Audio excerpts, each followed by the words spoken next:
નમસ્કાર વિદ્યાર્થી મિત્રો, આજે ફરી પાછા આ વિડીયો લેક્ચરમાં આપણે ચેપ્ટર નંબર 9ના એમસીક્યુમાં આગળ વધીએ છીએ. તો કાચના પ્રિઝમનો પ્રિઝમ કોણ જે છે એ 4.5 ડિગ્રી છે. એ બરાબર તમને આપેલું છે 4.5 ડિગ્રી.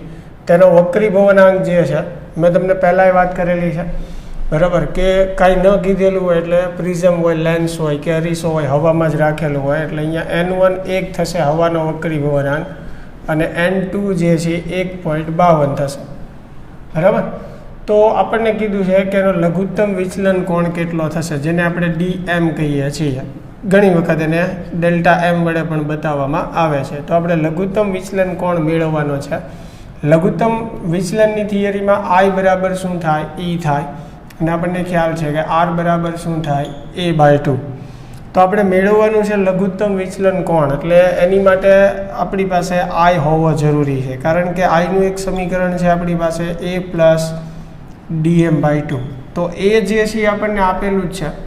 I મળી જાય તો આમાંથી DM મળી જાય આપણને, અને I મેળવવા માટે આ સમીકરણ વાપરશું. N1 sin I is equal to N2 sin R, અને R જે છે એ કોના જેટલું થશે, A/2 જેટલું થશે.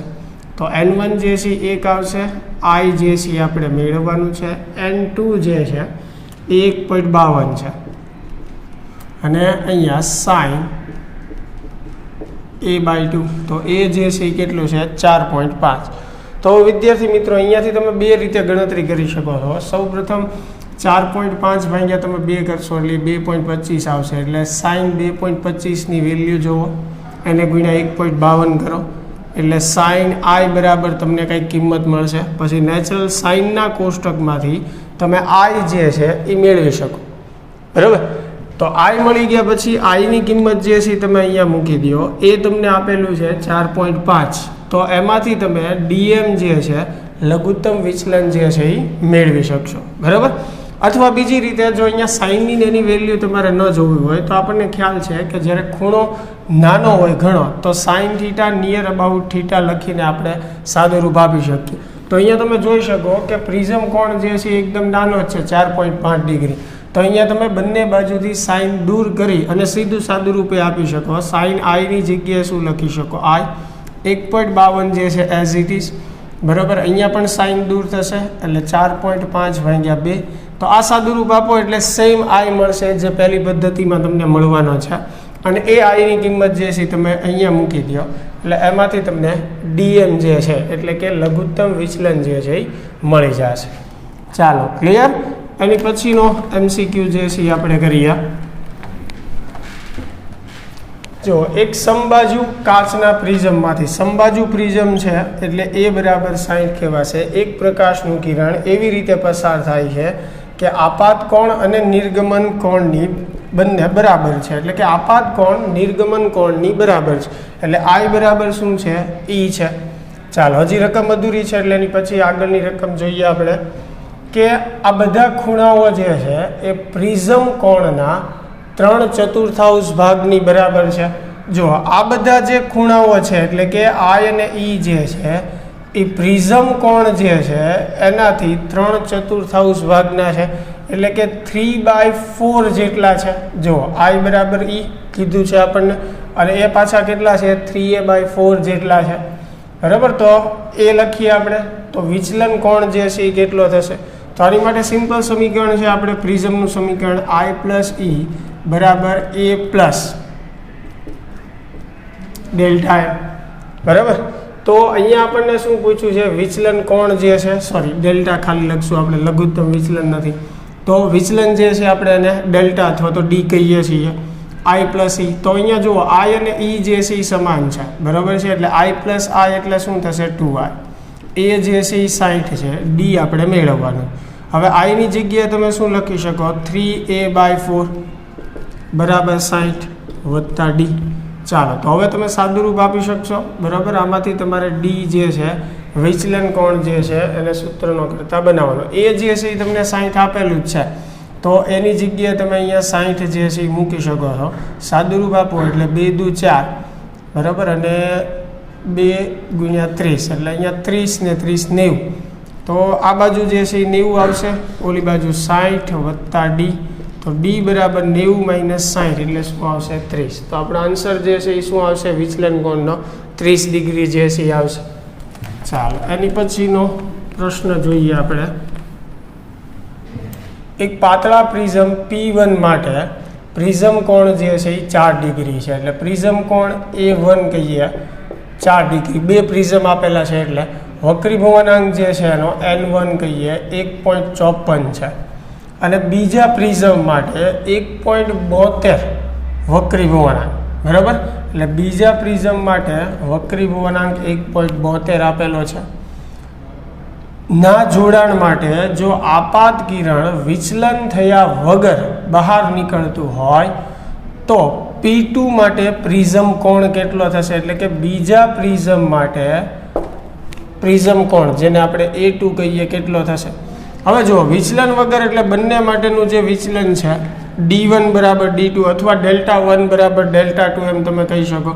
અને એની માટેનું સૂત્ર આપણી પાસે શું છે? પાતળા પ્રિઝમ માટે An-1 પહેલા માટે છે એટલે અહીંયા A1 N1.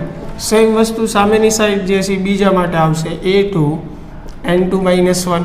હવે A1 જે છે એ તમને આપેલું છે 4, N1 પણ આપેલું છે 1.54 - 1. A2 જે છે A2 આપણે મેળવવાનું છે અને N2 જે છે એ કેટલું છે 1.72 - 1. ચાલો તો હવે જો બધી કિંમત તમારી પાસે છે, અહીંયા 4 છે તો આ સાદુરૂપ આપી દો. તમે આ સાદુરૂપ આપી દો. A2 ને સૂત્રનો કરતા બનાવો એટલે બીજા પ્રિઝમ માટેનો પ્રિઝમ કોણ જે છે એ મળી જશે.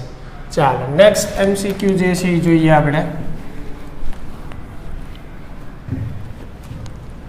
60 પ્રિઝમ કોણ ધરાવતા એટલે A બરાબર આમાં તમને આપેલું છે 60 પ્રિઝમમાંથી બહાર નીકળતા પ્રકાશ માટે લઘુત્તમ વિચલન એટલે DM જે છે 30 હોય તો પ્રિઝમ માટે વક્રીભવનાંક એટલે પ્રિઝમ હવામાં મૂકેલો છે N1 1 થશે, N2 આપણે પ્રિઝમના દ્રવ્યનો વક્રીભવનાંક કહીએ તો N2 જે છે આપણે મેળવવાનું છે. હવે લઘુત્તમ વિચલનની થિયરી છે એટલે આપણને ખ્યાલ છે કે I બરાબર શું થશે E થશે, R બરાબર શું થશે A/2 થશે. તો એ તો આપેલો જ છે કેટલું છે 60, તો R જે છે એ કેટલું આવશે 30. તો હવે સિમ્પલ વાત છે, આપણે પ્રિઝમનું સમીકરણ વાપરીએ N1 sin R = N2 sin R. N1 જે છે એ 1 થશે, બરાબર.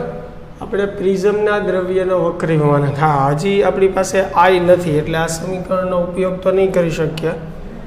N2 પ્રિઝમના દ્રવ્યનો વક્રીભવનાંક પણ આપણે મેળવવાનો છે તો એ પણ નથી આપણી પાસે. તો એની માટે I બરાબર A પ્લસ, હા I મેળવવા માટે આપણે આ સમીકરણ વાપરી શકીએ I બરાબર A પ્લસ DM/2. તો I જે છે એ મળી જશે ને. જુઓ A જે છે એ 60, DM જે છે એ 30, છેદમાં આવશે 2. લઘુત્તમ વિચલનની વાત છે એટલા માટે, બરાબર. તો 60 + 30 એટલે 90 થશે, 90 / 2 એટલે કેટલું આવશે 45. ચાલો I મળી ગયું. હવે આ સમીકરણમાં અહીંયા sin 45 N2 આપણે મેળવવાનું છે અને sin R, R જે છે એ કેટલું છે 30. તો sin 45ની કિંમત થશે 1/√2. N2 મેળવવાનું છે sin 30 એટલે 1R. તો આ 2 જે છે આ બાજુ આવશે ઉપર એટલે N2. હવે આ 2 ને આપણે શું લખી શકીએ? √2 × √2 લખી શકીએ. તો એક √2 કેન્સલ થશે એટલે N2 બરાબર આપણને શું મળશે? √2 મળશે. એટલે પ્રિઝમના દ્રવ્યનો વક્રીભવનાંક જે છે એ કેટલો આવશે? √2 અથવા તો 1.41 જે છે એ તમે લખી શકો. ચાલો એની પછીનો પ્રશ્ન જોઈએ આપણે. પ્રિઝમ માટે પ્રિઝમ કોણ A છે તથા તેની એક સપાટી પર સિલ્વરનું કોટિંગ કરેલું છે. જો પ્રકાશ 2A જેટલા ખૂણે આપાત થાય તો પ્રકાશ તે જ પથ પર સિલ્વર કરેલી સપાટીથી પરાવર્તિત થઈને પાછો ફરે છે તો પ્રિઝમનો વક્રીભવનાંક કેટલો હશે? આ સમજો, ધારો કે આપણી પાસે એક આ પ્રિઝમ છે, એની એક સપાટી આવી રીતે સિલ્વર કરેલી છે એટલે કે પરાવર્તક બનાવેલી છે. તો અહીંયાથી કોઈ કિરણને આપણે આપાત કરીએ એટલે આપણું આપાત કિરણ થયું. સપાટીને આ લંબ દોરીએ તો લંબ સાથેનો જે આપાત કોણ છે એ કેટલો બને છે? 2A. અહીંયાથી કિરણ વક્રીભવન પામશે અને આ સપાટી ઉપર જશે. તો આ પહેલી સપાટીનો વક્રીભૂત કોણ અથવા વક્રીભવન કોણ જે છે R1 પણ બીજી સપાટી માટે તમે જુઓ કિરણ જે છે એ અથડાઈ પરાવર્તન પામી અને એ જ માર્ગે પાછું ફરે, એટલે બીજી સપાટી માટે વક્રીભવન કોણ R2 જે છે એ શું થશે? 0 થશે. હવે આપણી પાસે સમીકરણ છે કે R1 + R2 બરાબર શું થાય? A. હવે R2 તો 0 છે અહીંયા, તો R1 જે છે એ કેટલું થશે આપણી માટે? A થશે. આપણે મેળવવાનું શું? પ્રિઝમનો વક્રીભવનાંક એટલે કે N2 મેળવવાનું છે, એવું સમજી લો. N1 એટલે હવાનો વક્રીભવનાંક કહી દો. તો N1 sin I = N2 sin R1, બરાબર. તો N1 જે છે 1, I એટલે આપાત કોણ 2A છે, N2 આપણે મેળવવાનું છે અને R1 જે છે એ કેટલું થશે? A જેટલું થશે. હવે sin 2θ નું સૂત્ર શું થશે? 2 sin θ cos θ. અહીંયા 2A છે એટલે A આવશે બરાબર N2 sin A. તો સામસામે sin A જે છે એ કેન્સલ થશે, તો N2 બરાબર આવશે 2 cos A. તો આપણે આજ મેળવવાનું હતું પ્રિઝમના દ્રવ્યનો વક્રીભવનાંક, તો એનો આન્સર જે છે એ શું આવશે? 2 cos A જે છે એ આવશે. ચાલો, ક્લિયર? એની પછીનો પ્રશ્ન જોઈએ આપણે. ચાલો, આમાં આપણને થિયરેટિકલ પ્રશ્ન છે, જો ધ્યાનથી પ્રશ્ન વાંચો તો પ્રિઝમ માટે વિચલન કોણ એટલે કે ડેલ્ટા અથવા તો ડી અને આપાત કોણ વચ્ચેનો આલેખ. તો થિયરીમાં આપણે ભણી જ ગયા છીએ વિચલન કોણ અને આઈ જે છે આપાત કોણ, એનો આલેખ જે છે આપણને આ રીતનો મળશે, બરાબર. ચાલો નેક્સ્ટ MCQ જોઈએ. પ્રિઝમનો વક્રીભવનાંક √2 છે અને વક્રીભવન કોણ 30 ડિગ્રી છે, એટલે N1 જે છે એ 1 થશે, N2 જે છે એ √2 થશે. પ્રિઝમના દ્રવ્યનો વક્રીભવનાંક, વક્રીભવન કોણ જે છે એ 30 ડિગ્રી આપ્યો છે. પ્રિઝમની એક વક્રીભવનકારક સપાટી પર ચાંદીનો ઢોળ ચડાવેલ છે. તો જેમ હમણાં અગાઉ જ આપણે વાત કરી એમ એક રંગી પ્રકાશનું પુંજ તે જ માર્ગે પાછું ફરે છે, એટલે R1 જે છે એ થશે, R2 0 થશે. હમણાં જેમ મેં તમને આની પહેલાંના MCQમાં સમજાવ્યું. તો તેનો પ્રિઝમની પ્રથમ વક્રીભવન સપાટી પર આપાત કોણ જે છે એ કેટલો થશે? એટલે શું મેળવવાનું છે આપણે? I મેળવવાનું છે. તો અહીંયા આપણને વક્રીભવન કોણ જે છે R1 30 ડિગ્રી આપેલો જ છે, જો કે એટલે R1 જે છે એ 30 થશે. I મેળવવાનું છે તો સિમ્પલ છે, અહીંયા N1 sin I = N2 sin R1. તો N1 1 થશે, I જે છે આપણે મેળવવાનું છે N2 √2 અને આ છે sin 30 R1 એટલે. તો sin 30 જે છે એ 1 થશે. હવે અહીંયા 2 એટલે √2 × √2, ઉપર નીચે એક √2 કેન્સલ થાય, તો અહીંયા વધશે 1/√2. તો sin I બરાબર 1/√2, તો I જે છે એ કેટલું આવશે? 45 ડિગ્રી આવશે. ચાલો, ક્લિયર? એની પછીનો MCQ જે છે એ જોઈએ આપણે. ચાલો, એક બિંદુવત પદાર્થને એક કાચના સળિયા જેટલો છેડો ગોળાકાર છે તેની નજીક O બિંદુએ મૂકેલો છે, એટલે કાચનો ગોળાકાર સળિયા જેવો ભાગ છે, એટલે એક રીતે ગોલીય વક્રીભવનકારક સપાટી થઈ ગઈ. આ ગોળાકારની વક્રતા ત્રિજ્યા 30 સેન્ટીમીટર છે, એટલે R આપેલું છે, R બરાબર 30 સેન્ટીમીટર. તો રચાતું પ્રતિબિંબ ખાલી જગ્યા છે. તો અહીંયા આપણે શું કહેવાનું છે કે પ્રતિબિંબ અંતર જે છે એ ક્યાં મળશે? જમણી બાજુ, ડાબી બાજુ અને પ્રતિબિંબ અંતરની કિંમત મેળવવાની. વસ્તુ અંતર જે છે અહીંયા સપાટીથી 15 સેન્ટીમીટર જે છે આપણને આપેલું છે. તો ગોલીય સપાટી વડે જે વક્રીભવન થાય એમાં જે આપણે સમીકરણ ભણ્યા -N1/u + N2/v બરાબર N2 - N1 છેદમાં આવશે R. તો આ -N1 એટલે 1 આવશે, હવાનો વક્રીભવનાંક. U એટલે વસ્તુ અંતર જે 15 સેન્ટીમીટર આપ્યું છે. સંજ્ઞા પદ્ધતિ પ્રમાણે સપાટીની ડાબી બાજુ છે એટલે માઇનસ આવશે, પ્લસ N2 જે છે એ શું છે? એનો વક્રીભવન છે. હવે જો કાચ આપેલો છે, વક્રીભવન અંક છે, તો કાચનો સળિયો છે એટલે આમાં વક્રીભવન અંક આપણને આપવો જોઈએ, પણ કાચ છે તો આપણને ખ્યાલ છે કાચ માટે કેટલો થાય? 1.5, એટલે હું 1.5 મૂકું છું. V આપણે મેળવવાનું છે. n2 માઇનસ n1 એટલે 1.5 માઇનસ 1 છેદમાં r એટલે ત્રિજ્યા જમણી બાજુ આવશે 30 સેન્ટીમીટર. તો જો આમાં બધી જ કિંમત આપણે મૂકી દીધી છે. હવે આમાંથી ફક્ત તમારે v ને સૂત્રનો કરતા બનાવવાનો છે. જો v ની કિંમત ધન આવશે તો પ્રતિબિંબ તમને જમણી બાજુ મળતું હશે. ખાસ ધ્યાન રાખજો, v ની કિંમત ધન આવશે તો પ્રતિબિંબ ક્યાં મળતું હશે તમને? જમણી બાજુ. અને v ની કિંમત માઇનસ આવશે તો પ્રતિબિંબ ક્યાં મળતું હશે? ડાબી બાજુ. એટલે અહીંયાથી જસ્ટ તમારે સાદુરૂપ આપી અને v ની કિંમત જે છે મેળવવાની છે. ચાલો, ક્લિયર? એની પછીનો પ્રશ્ન આપણે કરીએ.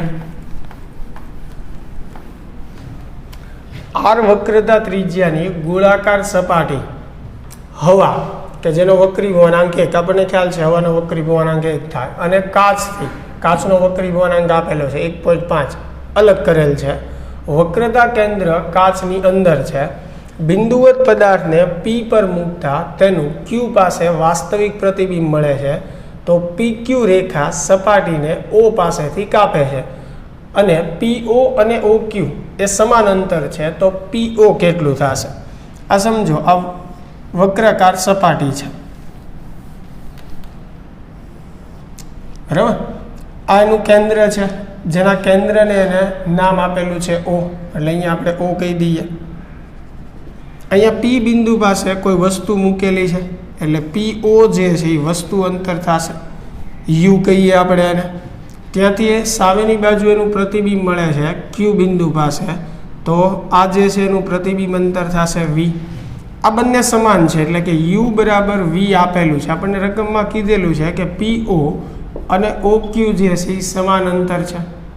તો આપણે શું મેળવવાનું છે? PO એટલે કે વસ્તુ અંતર જે છે એ મેળવવાનું છે.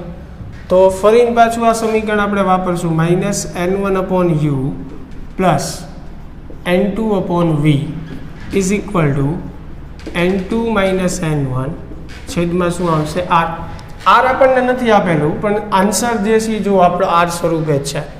તો માઇનસ n1 જે છે, બરાબર, એ 1, u જે છે એઝ ઇટ ઇઝ એ આપણે મેળવવાનું છે એટલે એની સંજ્ઞા હું મૂકતો નથી, બરાબર, વત્તા n2 જે છે 1.5 એના છેદમાં v, પણ v જે છે એ કોના જેટલું છે? u જેટલું છે. એટલે u is equal to 1.5 minus 1 છેદમાં r. ચાલો, તો હવે સિમ્પલ વસ્તુ થઈ ગઈ છે. અહીંયાથી જસ્ટ તમારે u ને જો જવાબ જે છે એ તમારો r સ્વરૂપે જ આવવાનો છે, બરાબર. બાકી બધી કિંમત મૂકી દીધી છે, જસ્ટ સાદુરૂપ આપી અને તમારે u ને સૂત્રનો કરતા બનાવવાનો છે, બીજું કંઈ નથી. હા, r ની કિંમત જો આપણને આપેલી હોત તો r ની કિંમત તમે મૂકી દે તો સીધું કિંમત મળે, પણ અહીંયા આપણને u ની જે કિંમત મળશે એ r ના ફોર્મમાં મળશે. ચાલો, ક્લિયર? એની પછીનો MCQ જોઈએ આપણે.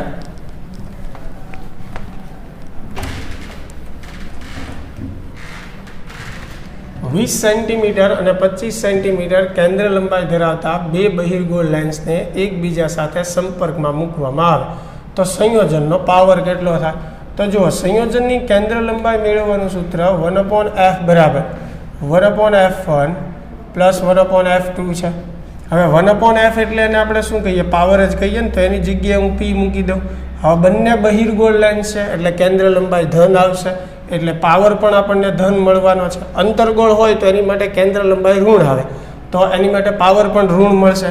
હવે 1/f1, તો f1 જે છે એ 20 છે, પણ અહીંયા ખાસ ધ્યાન રાખજો, પાવરનો એકમ શું થાય? મીટર ઇન્વર્સ અથવા તો ડાયોપ્ટર આપ્યો હોય તો એની માટે ખાસ ડાયોપ્ટર એટલે શું છે? મીટર ઇન્વર્સ છે.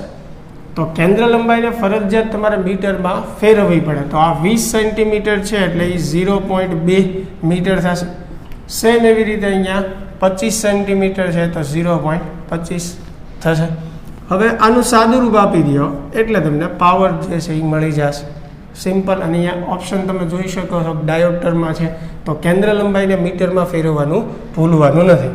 ચાલો, એની પછીનો MCQ.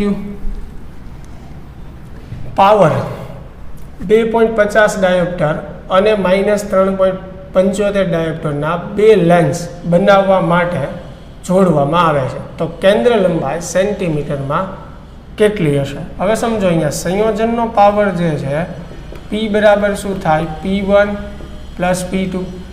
તો P1 જે છે કેટલું છે? 2.50 P2 જે છે એ કેટલું છે -3.75. તો આ જે છે એ તમને શું મળશે? પાવર મળશે, સંયોજનનો પાવર. હવે P બરાબર શું થાય? 1/f. તો F બરાબર શું થાય? 1/p. તો અહીંયા જે P આવશે તમારે, બરાબર, આ સાદુરૂપ તમે આપશો, માઇનસમાં આવશે એ ખાસ ધ્યાન રાખજો. એટલે એ તમારે અહીંયા મૂકવાનું છે, બરાબર. પણ ખાસ ધ્યાન રાખજો કે આપણને જે કેન્દ્ર લંબાઈ પૂછી છે એ સેન્ટીમીટરમાં પૂછી છે. તો તમે જે Pની કિંમત અહીંયા મૂકશો એ પ્રમાણે તમને F જે છે એ પહેલાં શેમાં મળશે? મીટરમાં, કેમ કે પાવર મીટરમાં છે. પછી એને સેન્ટીમીટરમાં ફેરવા માટે તમારે 100 વડે ગુણવાનું છે, એટલે સેન્ટીમીટરમાં તમારો આન્સર મળી જશે. અહીંયા પાવર જે છે સમતુલ્ય કે પરિણામી માઇનસ આવશે, એટલે કેન્દ્ર લંબાઈનો આન્સર પણ તમારો કેવો આવશે? માઇનસ આવશે. ચાલો, ક્લિયર, સિમ્પલ છે. પહેલાં Pનું સાદુરૂપ આપી દો, એ Pની કિંમત અહીંયા મૂકી દો તમે, એટલે તમને કેન્દ્ર લંબાઈ મીટરમાં મળશે. પછી એને સેન્ટીમીટરમાં ફેરવવા માટે 100 વડે ગુણી નાખજો. ચાલો, એની પછીનો MCQ જે છે આપણે જોઈએ. 3 ડાયોપ્ટર અને -5 ડાયોપ્ટર લેન્સના પાવર ધરાવતા 2 લેન્સને જોડી એક સંયુક્ત લેન્સ બનાવેલ છે. એક વસ્તુ તેનાથી 50 સેન્ટીમીટર હોય તો તેના પ્રતિબિંબનું અંતર શોધો. શું મેળવવાનું છે આપણે? V. તો સૌ પ્રથમ તો આપણે શું કરશું? સંયોજનની કેન્દ્ર લંબાઈ મેળવશું, કેમ કે મારે V જે છે એ મેળવવાનું છે, એટલે એની માટે મારે કેન્દ્ર લંબાઈની જરૂર પડશે. તો સંયોજનનો પાવર જે છે P બરાબર શું થશે? P1 + P2 થશે. તો P1 જે છે એ કેટલું છે? 3. P2 જે છે એ કેટલું છે? 5. એટલે સંયોજનનો પાવર જે છે એ -2 ડાયોપ્ટર આવશે. હવે F બરાબર શું થશે? 1/p થશે.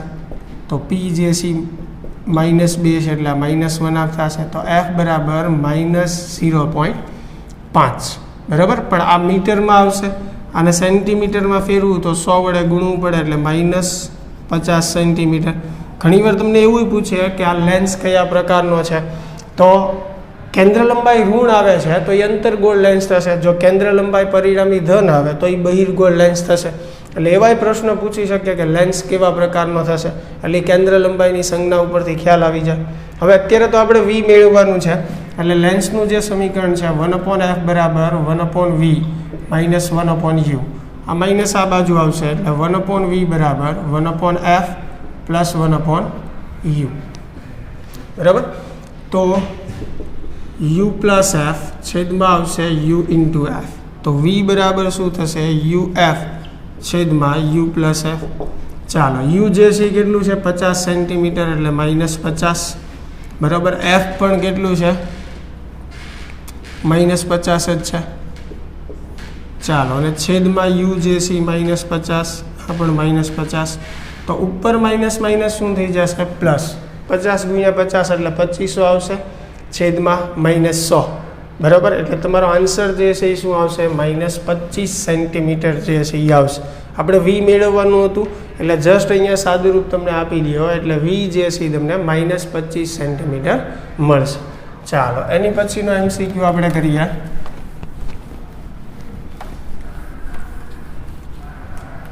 ચાલો, એક બહિર્ગોળ લેન્સની કેન્દ્ર લંબાઈ 40 સેન્ટીમીટર અને 25 સેન્ટીમીટર કેન્દ્ર લંબાઈ ધરાવતા અંતર્ગોળ લેન્સ સાથે જોડવામાં આવે તો જોડાણનો પાવર જે છે એ કેટલો થશે? એટલે આપણે સંયોજનનો પાવર મેળવવાનો છે. તો સૌ પ્રથમ તો આપણે સંયોજનની કેન્દ્ર લંબાઈ મેળવી લઈએ. 1/f બરાબર 1/f1 + 1/f2. બરાબર, અથવા સીધો તમે અહીંયાથી પાવર તો વ્યાખ્યાયિત કરી દેખશો કે 1/f એટલે શું કહેવાય? અને P, એટલે અહીંયા P લખી નાખો. 1/f1. તો પાવર જે છે મેં કીધું એમ ડાયોપ્ટરમાં છે, એટલે કેન્દ્ર લંબાઈને મીટરમાં ફેરવવાનું ભૂલવાનું નથી. 40 સેન્ટીમીટર છે, પહેલો બહિર્ગોળ લેન્સ છે, મીટરમાં ફેરવીએ એટલે 0.4 અથવા 0.40. પછી બીજો અંતર્ગોળ છે. જો અંતર્ગોળ માટે કેન્દ્ર લંબાઈ કેવી આવશે? ઋણ આવશે, અને 25 સેન્ટીમીટર, એટલે અહીંયા -1 છેદમાં શું થશે? 0.25 થશે. ચાલો, તો આનું સાદુરૂપ તમે આપી દેશો, એટલે અહીંયા P જે છે એ સીધું ડાયરેક્ટ તમને મળી જશે. ક્લિયર? એની પછીનો પ્રશ્ન કરીએ. એક વસ્તુને 10 સેન્ટીમીટર કેન્દ્ર લંબાઈ ધરાવતા બહિર્ગોળ લેન્સના પ્રથમ મુખ્ય કેન્દ્રથી 5 સેન્ટીમીટર દૂર રાખેલ છે, તો તેનું વાસ્તવિક પ્રતિબિંબ લેન્સથી કેટલા અંતરે મળશે? હવે જુઓ, લેન્સની આપણે વાત કરીએ તો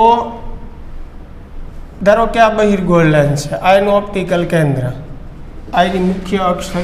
તો આપણને ખ્યાલ છે કે એને બે કેન્દ્રો આપણે લઈએ છીએ. એક આ બાજુ આવશે જેને F1 કહીએ, એક આ બાજુ આવશે જેને આપણે F2 કહીએ. બંને બાજુ એના મુખ્ય કેન્દ્રો મળશે, F1 ને F2 જે છે. એક વસ્તુને 10 સેન્ટીમીટર કેન્દ્ર લંબાઈ, એટલે એની કેન્દ્ર લંબાઈ જે છે એ 10 આપેલી. બહિર્ગોળ લેન્સના પ્રથમ મુખ્ય કેન્દ્રથી 5 સેન્ટીમીટર દૂર, એટલે જુઓ આ મુખ્ય કેન્દ્ર સુધીનું એટલે એ કેન્દ્ર લંબાઈ થઈ એની F, એનાથી 5 સેન્ટીમીટર દૂર. એટલે અહીંયા જે છે આપણો ઓબ્જેક્ટ વસ્તુ મૂકેલી છે જેનું મુખ્ય કેન્દ્રથી અંતર કેટલું છે 5 સેન્ટીમીટર, એટલે આ અંતર 5 સેન્ટીમીટર આપેલું છે. તો આ આપણું ટોટલ વસ્તુ અંતર થશે. લેન્સના ઓપ્ટિકલ કેન્દ્રથી ઓબ્જેક્ટ સુધીનું અંતર એટલે વસ્તુ અંતર થાય. તો વસ્તુ અંતર જે છે એ કેટલું થશે F+5 થશે, એટલે કે U જે છે એ કેટલું થશે 15 સેન્ટીમીટર થશે. પછી આપણને શું કીધું છે કે તો તેનું વાસ્તવિક પ્રતિબિંબ કેટલા અંતરે મળે, એટલે V જે છે આપણે મેળવવાનું છે પ્રતિબિંબ અંતર. ચાલો રકમ ક્લિયર થઈ કઈ રીતે શું આપેલું છે. હવે આપણી પાસે લેન્સનું સમીકરણ છે 1/f બરાબર 1/v માઇનસ 1/u. આના પરથી V બરાબર આપણે શું લખી શકીએ UF છેદમાં U પ્લસ F. તો U જે છે એ કેટલું આવશે -15 આવશે. બહિર્ગોળ લેન્સ છે એટલે કેન્દ્ર લંબાઈ જે છે એ પ્લસ આવશે. સેમ એવી રીતે નીચે -15 વત્તા 10. તો V બરાબર શું થશે, ઉપર આવશે -150 અને નીચે આવશે -5. તો 5 × 15 એટલે 30 સેન્ટીમીટર જે છે એ આપણો આન્સર આવશે. અને પ્રતિબિંબ ક્યાં મળશે આપણને, જમણી બાજુ સામેની સાઈડ મળશે. તો પ્રતિબિંબ અંતરનું આન્સર શું આવશે 30 સેન્ટીમીટર. ચાલો ક્લિયર. અને પછીનો પ્રશ્ન કરીએ આપણે.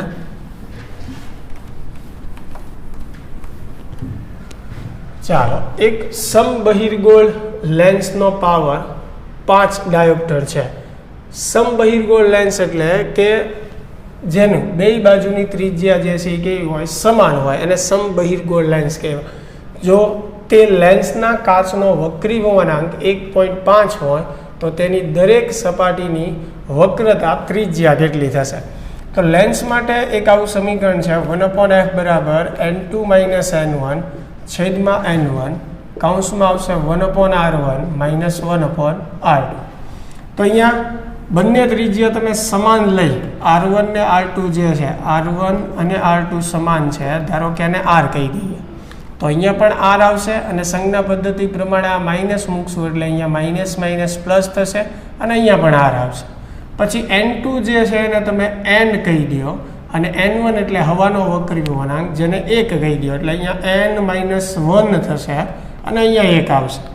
તો આવી રીતે તમે સાદુરૂપ આપી, આપણે થિયરીમાં આપેલું જ છે કે F બરાબર આપણને સૂત્ર શું મળશે R/2n-1. બરાબર. ફરીને એકવાર R1 ને R2 સમાન છે એટલે R1 અને R2 ની જગ્યાએ R મૂકશું. અહીંયા સંજ્ઞા પદ્ધતિ માઇનસ એટલે માઇનસ પ્લસ થશે. n2 એટલે આપણે એને n કહેશું, લેન્સના દ્રવ્યનો વક્રી વળાંક. n1 એટલે એક હવાનો વક્રી વળાંક. તો એના પરથી તમે આનું સાદુરૂપ આપશો, એ કિંમત મૂકી એટલે એક આવું સમીકરણ મળશે, એક શોર્ટ ફોર્મ જેવું, જે આપણને વધારે કામ લાગશે. એટલે F બરાબર R/2n-1 મળશે. હવે શું કીધું છે જુઓ, લેન્સનો પાવર આપેલો છે આપણને. તો પાવર જે છે P એ કેટલો છે 1/5 છે, એટલે આ પાવર જે છે 5 ડાયોપ્ટર છે. તો P બરાબર શું થાય 1/f. તો F બરાબર શું થશે 1/p, એટલે 1/5 શું આવશે 5. તો આ 0.2 મીટર થશે. એટલે આના પરથી F બરાબર તમને કેટલું મળશે 20 સેન્ટીમીટર મળશે. તો એ જે F ની કિંમત છે એ તમે અહીંયા મૂકી દો. R આપણે મેળવવાનું છે. ચાલો 2 એઝ ઇટ ઇઝ n એટલે પ્રિઝમના દ્રવ્યનો વક્રી વળાંક 1.5 - 1. ચાલો તો R ને આપણે સૂત્રનો કરતા બનાવીએ તો અહીંયા 20 × 2 થશે. 1.5 - 1 એટલે 0.5 થશે. એટલે જવાબ જે છે તમારો શું આવશે 20 સેન્ટીમીટર આવશે. તો વક્રતા ત્રિજ્યા આપણને કેટલી મળશે 20 સેન્ટીમીટર મળશે. ચાલો ક્લિયર. એની પછીનો પ્રશ્ન જોઈએ આપણે.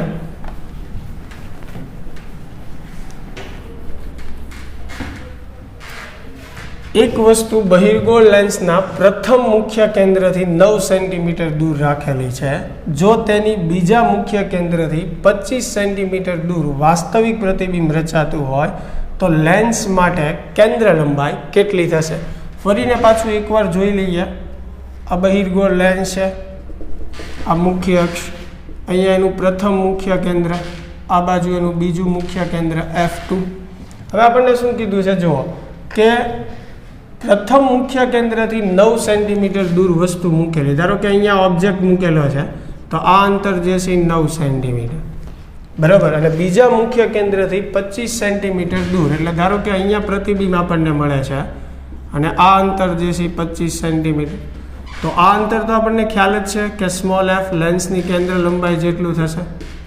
ચાલો, તો અહીંયા ધ્યાનથી તમે જુઓ તો વસ્તુ અંતર જે છે u એ f+9 થશે. પ્રતિબિંબ અંતર જે છે v એ કેટલું થશે? f+25 થશે. તો આપણને શું કીધેલું છે કે લેન્સની કેન્દ્ર લંબાઈ મેળવો. તો આપણી પાસે આ સમીકરણ છે 1/f બરાબર 1/v માઇનસ 1/u. તો f તો આપણે મેળવવાનું છે, 1/v જે છે v પ્લસ આવશે એટલે f+25 આ minus as it is 1/u જે છે એ વસ્તુ અંતર શું આવશે? માઇનસ, એટલે અહીંયા માઇનસ નિશાની આવશે, f+9 આવશે. આ માઇનસ માઇનસ શું થઈ જશે? પ્લસ.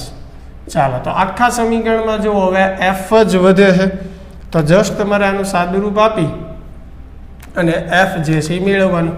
થોડુંક સાદુરૂપ આપી દઉં. ચાલો, અહીંયા 1/f જે છે આ f+9 આ બાજુ, આ f+25 આ બાજુ, નીચે જે છે એ બંનેનો ગુણાકાર થશે એટલે f² + 34f + 225 આ બંને કાઉન્સનો ગુણાકાર. હવે આને આ બાજુ ગુણી નાખો અને આ બાજુ સાદુરૂપ આપી દો એટલે આમાંથી તમારે f જે છે એ મેળવવાનું રહેશે.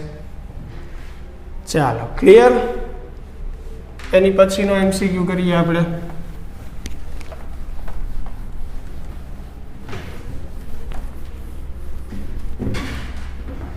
એક બહિર્ગોળ લેન્સ માટે હવામાં કેન્દ્ર લંબાઈ 8 સેન્ટીમીટર છે. જો તેને પાણીમાં રાખવામાં આવે તો કેન્દ્ર લંબાઈ શું છે? બરાબર. લેન્સના દ્રવ્યનો વક્રી વહનાંક આપેલો છે 1.5. તો સૌથી પહેલાં આપણે એ વાત કરીએ કે લેન્સ જ્યારે હવામાં હોય ત્યારે, બરાબર, તો લેન્સ જ્યારે હવામાં હશે એટલે n1 જે છે એ હવાનો વક્રી વહનાંક થશે, કારણ કે પ્રકાશનું કિરણ હવામાં થઈ પછી લેન્સમાં પ્રવેશ, અને n2 જે છે એ લેન્સના દ્રવ્યનો વક્રી વહન. તો એ કિસ્સામાં 1/f બરાબર આ સૂત્ર 1/f બરાબર n2 - n1 છેદમાં n1 1/r1 માઇનસ 1/r2. ચાલો, એફની કિંમત મૂકીએ એટલે 1/8. n2 જે છે એ કેટલું છે? 1.5 માઇનસ 1, તો એ કેટલું આવશે? 0.5 આવશે, અને છેદમાં n1 એટલે 1. આ 1/r1 minus 1/r2 as it is. આપણી પાસે ત્રિજ્યા નથી એટલે એને એમને રાખીએ, સમીકરણ 1. હવે શું કીધું છે કે લેન્સને પાણીમાં રાખવામાં આવે. તો હવે લેન્સ પાણીમાં હોય ત્યારે, હવે જુઓ, લેન્સને જ્યારે આપણે પાણીમાં રાખશું ત્યારે પ્રથમ કિરણ પાણીમાંથી નીકળશે, ત્યારબાદ એ લેન્સમાં પ્રવેશશે. એટલે n1 જે છે એ કોનો વક્રી વહનાંક થશે? પાણીનો. અને n2 જે છે એ કોનો થશે? લેન્સના દ્રવ્યનો 1.5. તો હવે સમીકરણ આ જ આવશે, પણ કેન્દ્ર લંબાઈ બદલાઈ જશે. એટલે એ કેન્દ્ર લંબાઈને આપણે f પ્રાઇમ કહીએ.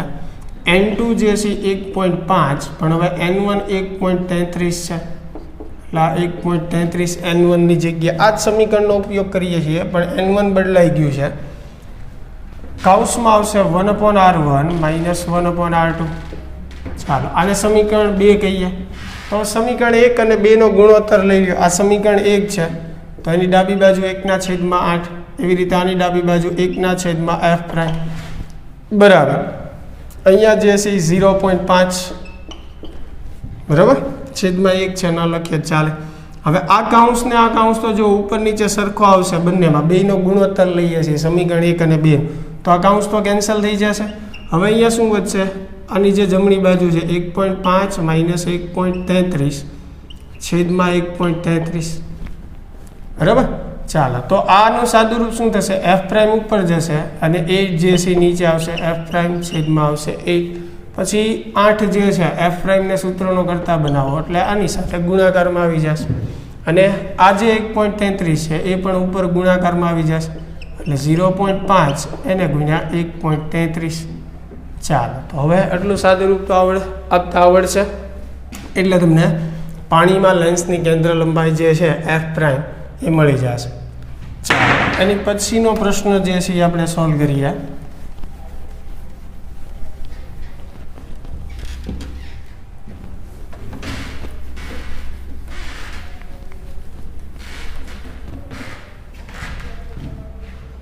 બે બહિર્ગોળ લેન્સ કે જેની કેન્દ્ર લંબાઈ અનુક્રમે 10 સેન્ટીમીટર અને 15 સેન્ટીમીટર છે તેમને 10 સેન્ટીમીટર દૂર રાખવામાં આવે તો સંયોજનની કેન્દ્ર લંબાઈ કેટલી થાય? જ્યારે બે લેન્સ વચ્ચેનું અંતર ધારો કે ડી હોય તો એવા કિસ્સામાં સંયોજનની કેન્દ્ર લંબાઈ આપણે આ સૂત્રથી મેળવી શકીએ 1/f1 + 1/f2 - d છેદમાં f1 ગુણ્યા f2. બંને લેન્સ એકદમ નજીક રાખેલા હોય તો સૂત્ર ખાલી એટલું જ આવશે 1/f1 + 1/f2. આપણે અગાઉ કર્યા એવા પ્રશ્નો. પણ બંને લેન્સ એકબીજાથી દૂર ડી જેટલા અંતરે રાખ્યા હોય તો સંયોજનની કેન્દ્ર લંબાઈ તમને આ સૂત્રથી મળશે. હવે જો બંને બહિર્ગોળ લેન્સ છે એટલે કેન્દ્ર લંબાઈ જે છે એ પ્લસ જ આવવાની છે. 1/f1 f1 જે છે એ કેટલું છે 10, 1/f2 એટલે 15 માઇનસ ડી જે છે બંને લેન્સ વચ્ચેનું અંતર જે છે એ કેટલું છે 10 છે. નીચે f1 ગુણ્યા f2 એટલે 10 ગુણ્યા 15 એટલે કેટલું આવશે 150 આવશે. ચાલો, તો 1/10 કરશું એટલે એ 0.1 આવશે. 1/15 કરશો એટલે એ 0.066 જેવું આવશે. સેમ વસ્તુ અહીંયા થશે, એ પણ 0.066 જેવું. તો અહીંયા પ્લસ ઓર માઇનસ કેન્સલ થઈ જશે. તો 1/f બરાબર તમને શું મળશે 0.1. આપણે f મેળવવાનું છે 1/f નહીં. તો f બરાબર શું થશે 1/0.1 એટલે f બરાબર તમને મળશે 10 સેન્ટીમીટર. 1/0.1 કરશો 10 આવશે. તો સંયોજનની કેન્દ્ર લંબાઈ કેટલી મળશે આપણને 10 સેન્ટીમીટર મળશે. ચાલો, એની પછીનો પ્રશ્ન જોઈએ આપણે. જો બહિર્ગોળ લેન્સ આકૃતિમાં દર્શાવ્યા મુજબ 3 અલગ પદાર્થનો બનેલો છે. એટલે એક બહિર્ગોળ લેન્સ આપણને આપેલો છે અને અહીંયા 3 અલગ પદાર્થનો એટલે ઉપરનો ભાગ, આ નીચેનો અને સૌથી નીચેનો. વક્રીભવનાંક ત્રણેય માધ્યમનો જુદો જુદો છે એટલે કે આ ત્રણેય ભાગનો જુદો જુદો છે તો જ કેવા અલગ બનેલો છે. તો તેની અક્ષ પર મૂકેલી કોઈ બિંદુવત પદાર્થના કેટલા પ્રતિબિંબ મળે? તો સીધી વાત છે, અહીંયા 3 અલગ માધ્યમ છે તો પ્રતિબિંબ પણ આપણને કેટલા મળશે 3 મળશે. કેમ કે ત્રણેય માધ્યમ વડે કિરણો અલગ અલગ જગ્યાએ કેન્દ્રિત થશે એટલે 3 પ્રતિબિંબ છે એ આપણને મળશે. ચાલો, એની પછી એક બહિર્ગોળ કાચની કેન્દ્ર લંબાઈ 10 સેન્ટીમીટર છે અને તેનો વક્રી વળાંક 1.5 છે. જો તેની એક સપાટીની વક્રતા ત્રિજ્યા 7.5 સેન્ટીમીટર હોય તો બીજી સપાટીની ત્રિજ્યા કેટલી થાય? તો આ સિમ્પલ પ્રશ્ન છે. આપણી પાસે સમીકરણ છે લેન્સનું 1/f બરાબર n2 - n1 છેદમાં n1 1/r1 - 1/r2. તો અહીંયા f જે છે કેન્દ્ર લંબાઈ આપેલી છે 10 સેન્ટીમીટર બહિર્ગોળ છે એટલે પ્લસ આવશે. n2 એટલે લેન્સના દ્રવ્યનો વક્રી વળાંક 1.5, n1 હવાનો, r1 એટલે પહેલી ત્રિજ્યા આપણને આપેલી છે 7.5 સેન્ટીમીટર. તો એ મૂકી દો, દરેક કિંમત તમે મૂકી દેશો. જુઓ 1/f જે છે એ 10 આવશે, n2 જે છે 1.5 - 1 1/r1 તો r1 જે છે એ કેટલું છે 7.5, r2 જે છે આપણે મેળવવાનું. તો simple step by step r2 ને સૂત્રનો કરતા બનાવતા જાઓ અને છેલ્લે તમને r2 જે છે એ મળી જશે. ચાલો, ક્લિયર? એની પછીનો પ્રશ્ન જોઈએ આપણે. જો સમતલીય બહિર્ગોળ લેન્સની વક્રતા ત્રિજ્યા. સમતલીય બહિર્ગોળ લેન્સ એટલે એક સપાટી જે છે એની કેવી હોય સમતલ હોય. વક્રતા ત્રિજ્યા 10 સેન્ટીમીટર છે તો તેની સમતલ સપાટી પર ચાંદીના સ્તર લગાડ્યા પછી કેન્દ્ર લંબાઈ શોધો. હવે સમજો કે આ સમતલ બહિર્ગોળ લેન્સ છે એટલે એક સપાટી સમતલ હોય. હવે એના પર હું ચાંદીનો ઢોળ બનાવી દઉં એટલે આ સમતલ અરીસો થઈ જાય એટલે સમતલ અરીસાની કેન્દ્ર લંબાઈ કેટલી થાય? ઇન્ફિનિટી. એટલે તમે એમ ગણી શકો કે એક આ ગોલીય સપાટી છે વક્રીભવનકારક અને એક આ સમતલ અરીસો છે, એનું સંયોજન છે. તો 1/f બરાબર શું આવશે? 1/f1 plus 1/f2. 1/f1 એટલે આ જે ગોલીય સપાટી છે એની વક્રતા ત્રિજ્યા આપણને આપેલી છે, કેટલી છે? 10 સેન્ટીમીટર. બરાબર. અને સમતલ સપાટી પર ચાંદીનો સ્તર લગાડીએ. હવે જો આ જે સમતલ સપાટી જે છે, બરાબર, તો સમતલ સપાટી માટે કેન્દ્ર લંબાઈ જે છે એ કેટલી થશે? ઇન્ફિનિટી થશે. એની કેન્દ્ર લંબાઈ કેટલી થઈ જશે? ઇન્ફિનિટી. તો 1/ઇન્ફિનિટી જે છે એ શું થઈ જશે? 0. તો 1/f બરાબર શું વધશે? 1/f1. એટલે f બરાબર તમને શું મળવાનું છે? f1 જ મળવાનું છે. એટલે જેટલી આની કેન્દ્ર લંબાઈ છે 10 સેન્ટીમીટર, એટલી આની જ રહેવાની છે, કારણ કે અહીંયા સમતલ ભાગ માટેની કેન્દ્ર લંબાઈ તો ઇન્ફિનિટી થશે. ચાલો, ક્લિયર? આની પછીનો જે પ્રશ્ન છે કે એક સમતલ બહિર્ગોળ લેન્સનો વક્રીભવનાંક 1.6 છે. જો તેની વક્રતા ત્રિજ્યા 60 સેન્ટીમીટર હોય તો લેન્સની કેન્દ્ર લંબાઈ કેટલી થાય? હવે જુઓ, હમણાં જ મેં વાત કરી હતી, આપણું જે મૂળ સૂત્ર છે 1/f બરાબર n2 - n1 છેદમાં n1 1/r1 - 1/r. હવે જો બંને બાજુ વક્રતા ત્રિજ્યા સમાન હોય તો કેન્દ્ર લંબાઈનું એક આપણને શોર્ટ ફોર્મ આવું મળે, f બરાબર r/2n - 1. પણ હવે આમાં પાછું શું છે કે એક સપાટી સમતલ છે, બરાબર, સમતલ બહિર્ગોળ લેન્સ છે. તો જે સપાટી સમતલ છે એની ત્રિજ્યા અનંત થશે, એટલે અહીંયા r2 જે છે એ શું થશે? અનંત થશે. તો 1/, અનંત જે છે એનો જવાબ 0 આવશે. તો અહીંયા જુઓ ખાલી એક જ r વધશે.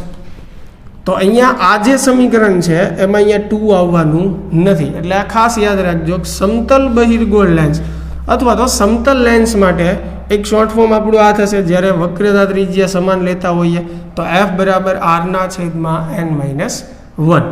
બરાબર. એટલે જલ્દી તમે સાદુરૂપ આપી શકશો. બાકી આપણે આ મૂળ સૂત્ર ઉપરથી તમે કરી શકો છો, કોઈ ઇશ્યુ નથી. સમતલ છે એટલે બીજી ત્રિજ્યા જે છે અનંત થશે, એટલે 1/ઇન્ફિનિટી 0. r1ની જગ્યાએ તમે 60 મૂકી દો. n2 જે છે લેન્સનો વક્રીભવનાંક 1.6, n1 એટલે હવાનો વક્રીભવનાંક 1. તોય આન્સર તમને મળવાનો જ છે. અહીંયા સીધું થશે કે r જે છે એ કેટલું છે? 60 છે. બરાબર. n - 1 એટલે 1.6 - 1 તમે કરશો એટલે આ કેટલું આવશે? 60/0.6 આવશે. ચાલો, ક્લિયર? તો એનું સાદુરૂપ આપી દેશો એટલે તમને આન્સર જે છે એ મળી જશે. હવે તો સીધું થઈ ગયું, 60/0.6 જ કરવાનું એટલે f જે છે એ તમને મળી જશે. ચાલો, એની પછીનો પ્રશ્ન જે છે એ કરીએ આપણે. હવે જુઓ, જો સમતલ બહિર્ગોળ લેન્સ માટે, ફરીને પાછો સમતલ બહિર્ગોળ લેન્સ આપ્યો છે, સપાટી માટે વક્રતા ત્રિજ્યા 10 સેન્ટીમીટર હોય અને લેન્સની કેન્દ્ર લંબાઈ 30 સેન્ટીમીટર હોય તો લેન્સના દ્રવ્યનો વક્રીભવન. તો ફરીને પાછું જે મેં શોર્ટ ફોર્મ તમને કીધું હતું, બરાબર, f બરાબર r/2n - 1. હવે f જે છે એ કેટલું આપેલું છે? 30. તો f ના સ્થાને 30. r જે છે વક્રતા ત્રિજ્યા કેટલી આપેલી છે? 10. 2n - 1 બે અહીંયા આવશે એટલે આ બાજુ 60 થશે, આ 10 આવશે. બરાબર. તો આ બાજુ જે છે એ જુઓ, બે અહીંયા ગુણ્યા 10 એટલે 1/n - 1 જે છે એ વધશે. તો આ જે છે આપણો આન્સર જે છે એ શું થશે? અહીંયા 0 0 કેન્સલ એટલે 6 આવશે. તો n - 1 બરાબર 1/6 થશે. તો n બરાબર 1/6 માઇનસ 1 ઓલી બાજુ જશે તો +1. તો 6 ગુણ્યા 6 વત્તા 1 એટલે 7/6 એટલે 1.33 સમથિંગ આપણો આન્સર જે છે એ આવશે. 7/6 જે છે. ચાલો, ક્લિયર? એની પછીનો પ્રશ્ન જોઈએ આપણે. ચાલો, જો 80 સેન્ટીમીટર કેન્દ્ર લંબાઈ ધરાવતા બહિર્ગોળ લેન્સને 50 સેન્ટીમીટર કેન્દ્ર લંબાઈવાળા અંતર્ગોળ લેન્સનું જોડાણ કરવામાં આવે તો સમતુલ્ય પાવર જે છે એ કેટલો થાય? તો અહીંયા તો હવે સિમ્પલ વાત છે, કેન્દ્ર લંબાઈ આપેલી છે, આપણે કરેલું છે 1/f બરાબર 1/f1 પ્લસ 1/f2. 1/fની જગ્યાએ આપણે p લખી શકીએ f1. f1 એટલે પહેલો બહિર્ગોળ લેન્સ છે એટલે એની કેન્દ્ર લંબાઈ પ્લસ આવશે.